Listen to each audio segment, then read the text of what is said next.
I'm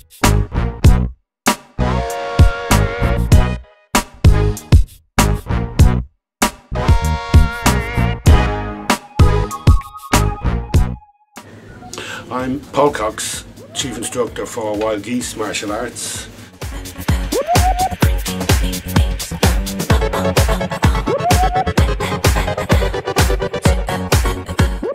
Where martial arts, or what the original martial art is one of these questions that everybody have always been asking. In the art I specialise in, particularly the Philippine martial arts, it's always this question of what is the original, what is the mother art. Some people would say the first time a man picked up a weapon and hit another man over the head, that became the first martial art. But other people would define it as when people started teaching martial arts, they felt they had to put it into a structure. A lot of the old Filipinos that were teaching, even up to today, a lot of old masters I go to don't have any structure in the way they teach. It's just like, watch what I do what I do. So I suppose the origin of martial arts really is lost in history. Every society has had their own martial arts. What we thought of at first from the Bruce Lee films and all this was that martial arts came from China, came from Japan. And then people became more aware of martial arts. I teach Kenpo and Philippine martial arts, mostly Dosai Pares, Rapid Arnis. But in the club here we have a whole range. We would also do kickboxing, full contact kickboxing. We do MMA, which is the latest big fashionable art that's composed usually Brazilian Jiu-Jitsu or wrestling, some type of ground fighting, some type of stand-up fighting. The Thai boxing was the main stand-up component, has become the main stand-up component of MMA. We do the more meditative arts. We have Aikido, which would be the classical Japanese art of drawing the sword. I suppose you could equate that to the drawing the gun, the pistol, the old Wild West. What would be one of the hardest arts that we do will be the kickboxing, because it's full contact kickboxing. Is an amazing number of women over the past couple of years have been taking it up. We noticed it first 4 or 5 years ago, and what we thought was that at the time several female pop singers had come out with videos with kickboxing in it, but that would have just been a passing fad, like everything to do with pop music.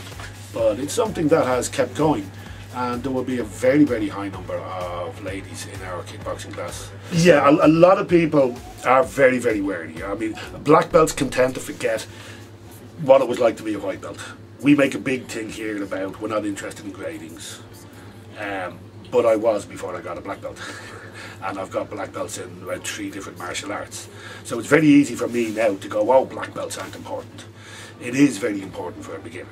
And walking into a club can be very intimidating. Again, we forget the first time we went in. And again, it's down to the old, like I said earlier, there are no bad students, only instructors. People feel or are worried that they're going to be like cannon fodder. But that's up to the club. You know, are they going to make you like cannon fodder? Are they just going to hand you over to all their other students to be a moving punch bag? Or will they put you with beginners and just keep you at that level? You know, keep you working with beginners, working with people that are at the same level as you, so you're not going to get intimidated. If you consider people can be training martial arts for a good few years, the reason somebody is training in martial arts today, a lot of the time has no bearing whatsoever to the reason why he started training martial arts. Maybe he started training martial arts because he felt like a wimp and people were picking on him. 10 years down the line, he doesn't feel like a wimp anymore. People aren't picking him on him anymore, but he's still training for the love of doing martial arts.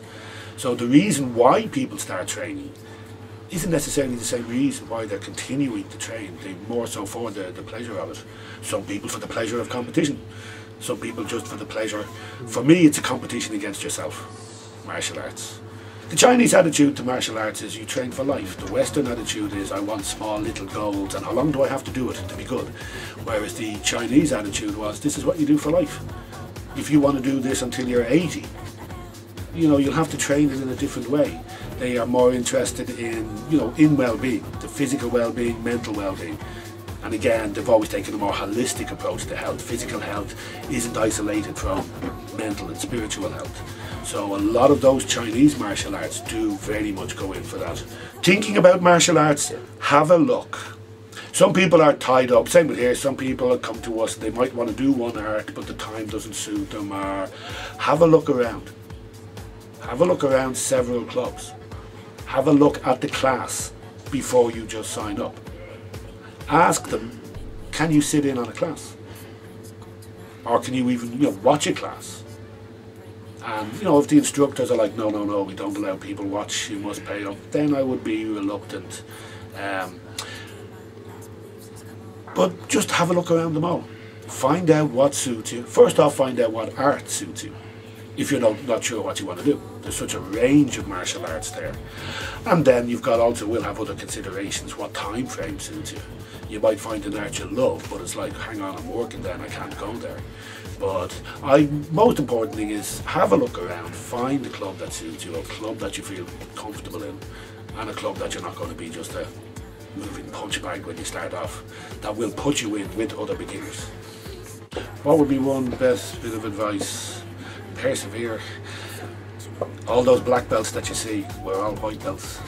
As bad as you are today, we were all that bad, and some of us were even worse.